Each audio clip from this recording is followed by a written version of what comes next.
Hello అండి అందరికీ. అందరూ ఎలా ఉన్నారు? బాగున్నారా అందరూ? వెల్కమ్ టు ద ఆడియన్స్‌తో కథలు యూట్యూబ్ ఛానల్.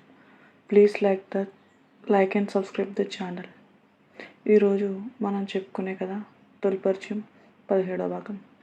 తన చెయ్యి మళ్ళీ పట్టుకుంటాడేమో అని ధరణి అనుకుంటూ ఫైల్ తీసుకుంటుంది. కానీ పిఏ ఈసారి అలా బిహేవ్ చేయడు. కొట్టిన చెంపదెబ్బకు బుద్ధి వచ్చినట్టుంది అని అనుకుంటుంది. ఆ రూమ్లోకి వచ్చిన తర్వాత గౌతమ్ కళ్ళతోనే పిఏను భయపెడుతూ ఉంటాడు.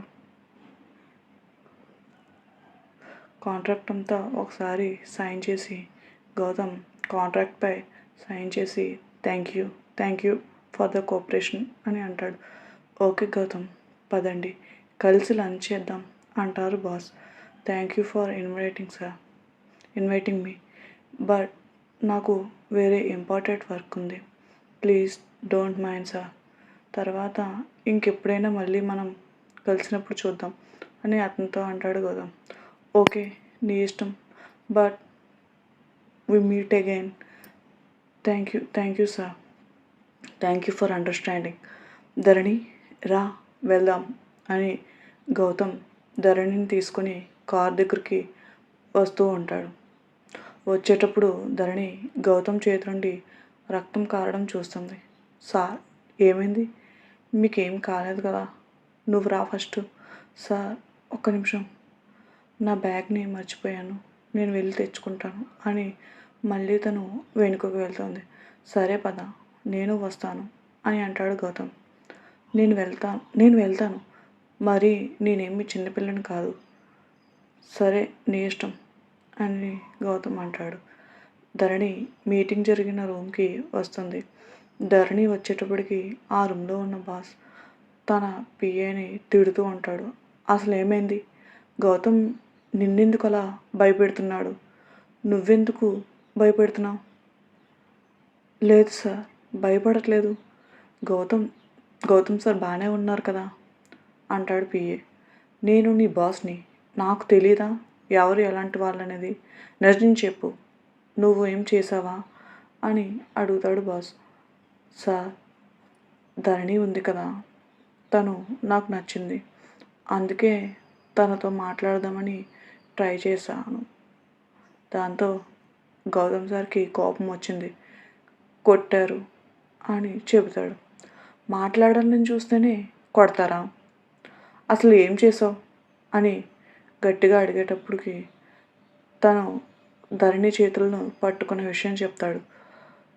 సారీ సార్, నేనేమీ కావాలని చేయలేదు. ఆ అమ్మాయిని పెళ్లి చేసుకుందాం అన్న ఆలోచనతోటే అలా చేశాను. ముందు అమ్మాయికి ఇష్టం ఉందా లేదా అని తెలుసుకొని ప్రవర్తించాలి కదా. అయినా చూసిన వెంటనే ఒక అమ్మాయితో అలా బిహేవ్ చేస్తారా ఎవరైనా? సారీ సార్, ఇంకోసారి రిపీట్ చేయను. రిపీట్ అయితే అది మన కంపెనీ పేరుకే బ్యాడ్ నేమ్ వస్తుంది. ఇంకొకసారి ఇదే తప్పు కానీ రిపీట్ అయితే మాత్రం నువ్వు ఇంకా వర్క్ చేయాల్సిన అవసరం లేదు. ఇంటి దగ్గర కూర్చొని ఏ అమ్మాయిని పెళ్లి చేసుకోవాలా అని ఆలోచిస్తూ ఉంటాం. ఆ మాటలను అక్కడ బ్యాగ్ తెచ్చుకోవడానికి వచ్చిన ధరణి వింటుంది.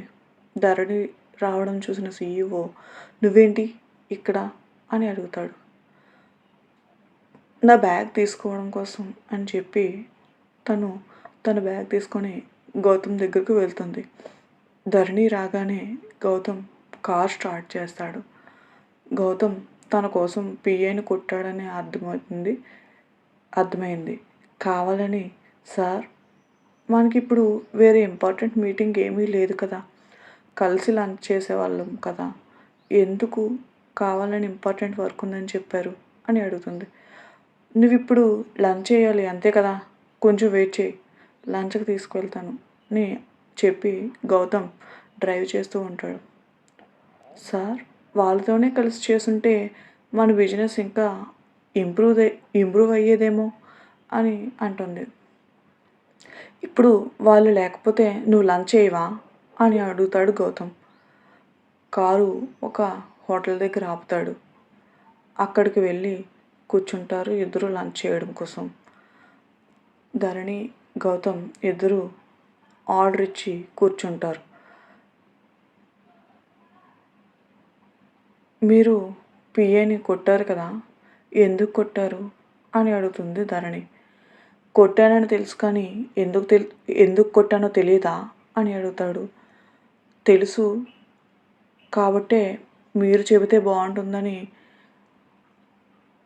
వాడు నాతో మిస్బిహేవ్ చేశాడనే కదా మీరు వాడిని కొట్టారు.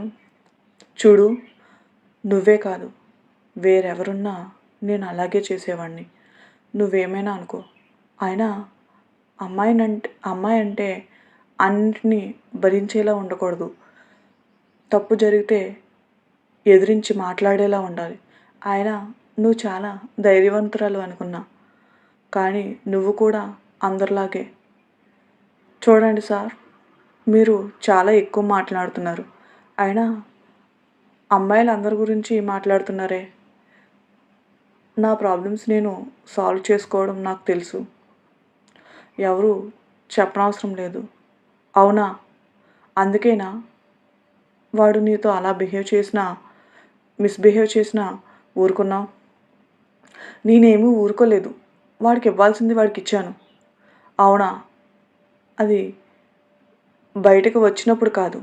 వాడు ఫస్ట్ నీతో మిస్బిహేవ్ చేసిన వెంటనే కొట్టాల్సింది అని అంటాడు గౌతమ్.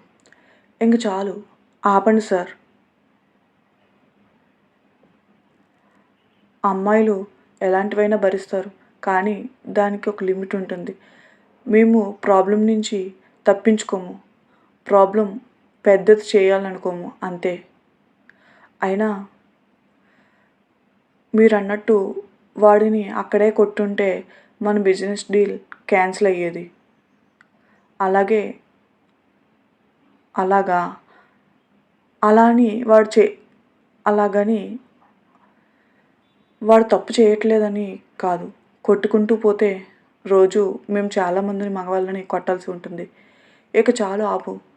ముందు భోజనం చేయి, తర్వాత మాట్లాడదాం. నాకొద్దు, నా కడుపు నిండిపోయింది, నేను ఇక వెళ్తాను అని అంటుంది ధరణి. ఎక్కడికి వెళ్తావు?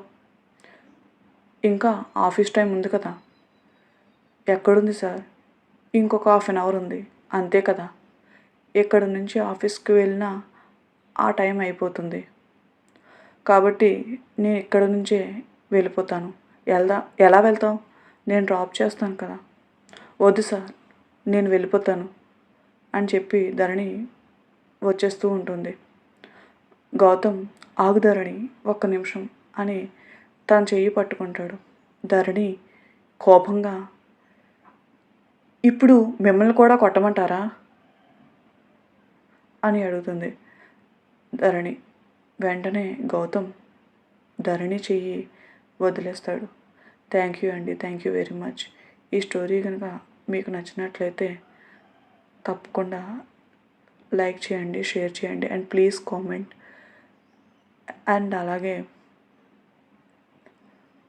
ఆడియన్స్తో కథలు యూట్యూబ్ ఛానల్ని లైక్ చేయండి, షేర్ చేయండి, సబ్స్క్రైబ్ చేయండి. Please like and subscribe the channel. Thank you very much. And also please comment the channel. Thank you very much.